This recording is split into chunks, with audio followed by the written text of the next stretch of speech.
So what's up mga paps, at ngayon magpapalit tayo ng busina natin, mag-upgrade tayo. So yung pang-upgrade natin yun yung nabili natin sa may MIAS o yung Manila International Auto Show. So papakita ko na lang yung video kung saan ko siya binili, sa ang booth. So ngayon, kasi yung busina natin, yung huli nating vinlog na busina na kinabit natin dito sa sakyan natin yung Mitsuba na busina, at saka 'di ba, pinaris natin siya dun sa Lightning Lab na nabili din natin. So dahil parang humina sila parehas, yung mga giant snail na yon na magkaiba yung brand, para sa akin humina talaga siya. Tapos minsan di ko alam kung may problema sa wiring or what, kaya magpapalit din tayo ng wiring. So ngayon magpapalit tayo muna ng busina, then papakita ko muna yung busina na ipapalit natin, kung anong klaseng busina. Ngayon yung tunog ng busina natin pag nasa loob, ganito na lang yung tunog niya. Ayun, no? So nagdadalawa yung tunog, pero ayun nga, para maiba rin yung tunog niya, yung pinaka upgrade lang na gagawin natin dito sa ating sasakyan. So eto na yung nabili natin sa ginanap na MIAS or Manila International Auto Show, at ito yung nabili natin based dun sa video na ito.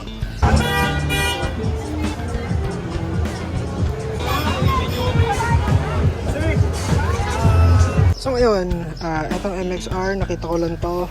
Then nung natry ko yung busina niya, sobrang ganda. So ito na yung laman nung ating paper bag.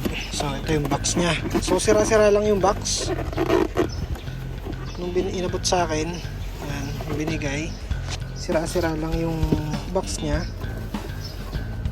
pero yung loob niya is eto na, yung busina. Yan, maalikabok din. So ano, so kung bigat lang, sobrang bigat, kasi sobrang bigat. Tas yan yung tanso nyo, ay yung kapal niya, so medyo makapal siya, malaki. So eto siya magkabilaan. Ito yung high and low. Ayan, tama, high and low. Yan, ito yung gagamitin nating busina na ikakabit dito sa ating sasakyan para matesting na natin. So ito na yung upgrade natin na gagawin ngayon, 2024 na busina ito sa ating sasakyan. Siguro ito yung model niya, M90 Supersonic. Ano to, 100% pure copper coil. So then 3 years warranty, same din nung sinabi sa akin nung napagbila natin, na 3 years warranty daw sila. Itong busina na to, tignan lang natin yung spec niya. So kaya nagustuhan to kasi medyo mas matinis yung tunog niya. Hindi ko na siya i-compare kay Bosch kasi iba naman yung tunog ni Bosch. Yung 901 yata at saka 902, parang ganun. Yung dalawang klase ng Bosch. So iba yung pagkatinis nito. So pero makikita naman natin once na makabit na natin. Well, ang isang inaalala ko lang talaga dito sana hindi kalawangin to, itong mga tornilyo na to, kasi yung kay Hella, di ba si Hella, may mga ganito siya ng tornilyo. So yun yung naging problema ko dati kay Hella, dun sa akin, yung sa Picanto, kinalawang. So nung kinalawang siya, pag twist, yun pangit na yung kinalabasan, tapos yung iba nabilog. So yun, sana hindi rin to maging ganun katagalan. So ngayon, babaklasin lang muna natin ulit lahat. So kung paano na yung process natin ng dati, then hanggang ma-expose na natin tong pinaka busina, yung dalawang kinabit natin.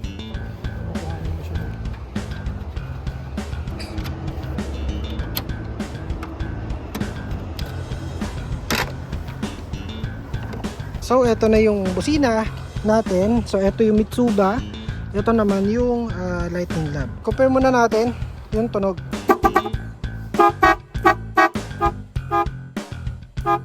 So ito na yung busina na ikakabit natin dito, na ipapalit natin. So ilalagay natin dito or baka dito sa gilid, depende.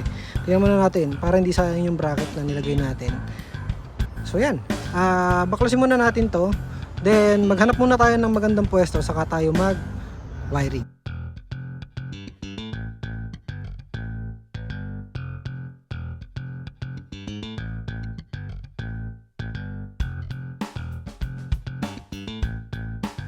So last na yung isang busina na yon, last na natin siyang tatanggalin. Total nakabaklas naman at lahat.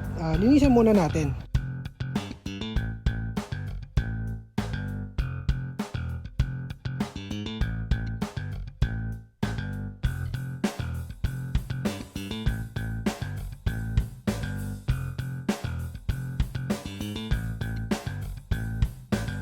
So ngayon na okay na. Nalinisan na natin siya. Try naman tayo mag-fit kung saan mag-fit itong busina natin na ilalagay. So bala ko sana is dito na lang kung saan din nanggaling yung busina kanina. Pero yun nga, maya na lang natin gagawin yung wiring.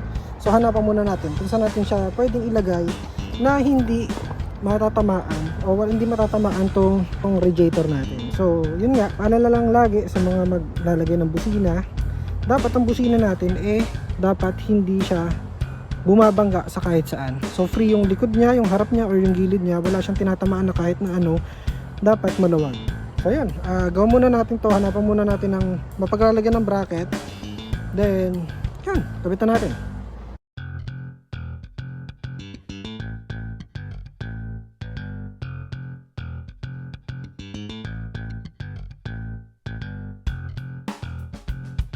So ito na yung bracket na nagawa natin. So ginaya ko lang yung dati kong bracket. So medyo wala lang sa alay niyan kasi pinihit ko papaloob. Pero yan, diretso na siya.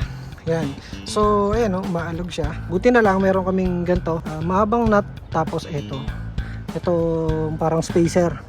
So ayan, shoutout Papa G. Si Papa G kasi yan. So isa yan sa binigay niya para magkaroon tayo ng spacer para dito. So yan, itsura ng sasakyan na natin. Siguro pag malayo, para siyang totit. Kasi nasa gitna na rin siya. So mas maganda yung itsura niya. So ngayon, chinek ko yung wiring. So yung wiring naman natin mukhang okay pa naman. So dahil nagmamadali lang din tayo ikabit, gagawin na lang natin kasi dalawa yung relay natin. Baka gawin na lang natin muna, testing lang natin. Tag isang relay yung kada isang busina. So tingnan natin kung mas maganda, mas malakas para hindi na tayo magbabaklas ng ibang wiring. Okay na may wiring natin, kailangan lang natin itaktos. Kailangan pa natin bumili ng parang hose para matago yung mga wire. So wala muna yon, huwag muna tayo mag-rewire. Ito na lang muna gamitin natin. Total humahapon na rin naman na medyo dumidilim na, alas 5 na, mag-alas 6 na. Ito na lang muna gagawin natin, magre-rewire lang muna tayo. Gagamitin na lang natin yung wiring ng luma natin, nung dalawang set ng busina para dito, then tag-isa sila ng relay. So yun, let's go, ganun na lang gawin natin. So yun, di pala naka-play. Wiring na natin. So ito na yung luma, wiring na natin. So mag-wiring na lang tayo nitong negative para mabilis. Sinabal ko kasi dito, unang-una sound check natin siya habang maaga pa ng konti kasi nakaka-istorbo naman sa kapitbahay dito. Tsaka at the same time, dami ng lamok kasi nga gumagabi na. Tapusin na lang muna natin to na mawi-wiring natin.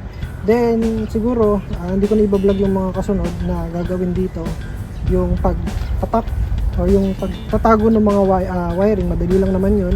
Tinago kasi natin yung wiring nito para lang malinis, para mas malinis siya tignan. So isa yun sa gagawin na natin sa susunod na lang. Ang importante lang is matapos na natin to, makabit natin yung busina, then makapag soundcheck habang maaga pa.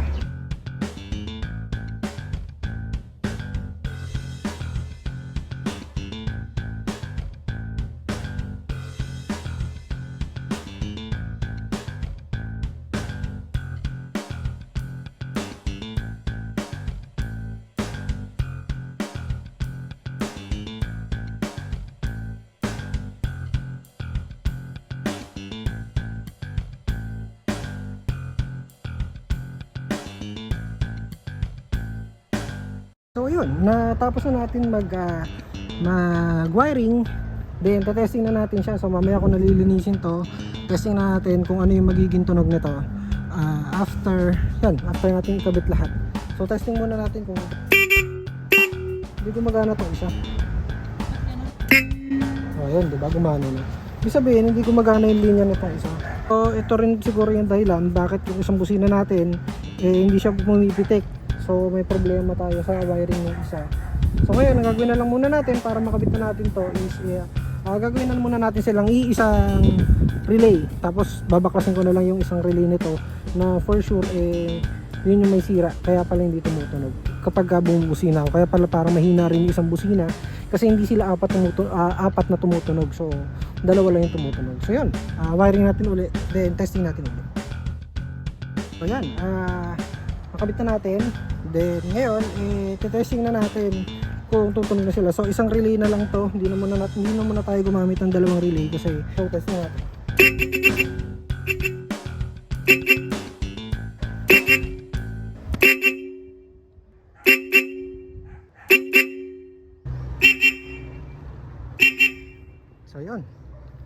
okay na. Okay na yung tunog niya. Mas pino na, mas matinis na yung tunog. So yun mga paps, okay na. Nakabit na natin, okay na. So lilinisin na lang natin. So ito yung ating busina, MXR M90 Supersonic. So parang totit yung tunog niya. Yun yung pagkaka-describe ko sa kanya, parang totit ko. So yung totit yun yung Bosch na parang high pitch din. Pero mas mura to. Kasi yun nasa 6,000 yata mahigit yun eh. Depende sa tono pa yun. So yun yung kapal niya, medyo makapal. Wala akong panukat, pero yan. So yun lang mga paps, maraming salamat sa panonood. Ito na yung ating project na bagong palit natin busina, and sana hindi na tayo magpalit ulit, depende. Malalaman nyo naman yung update pag nagpalit na ako ng busina. So yun lang mga paps, maraming salamat sa panonood. Peace out.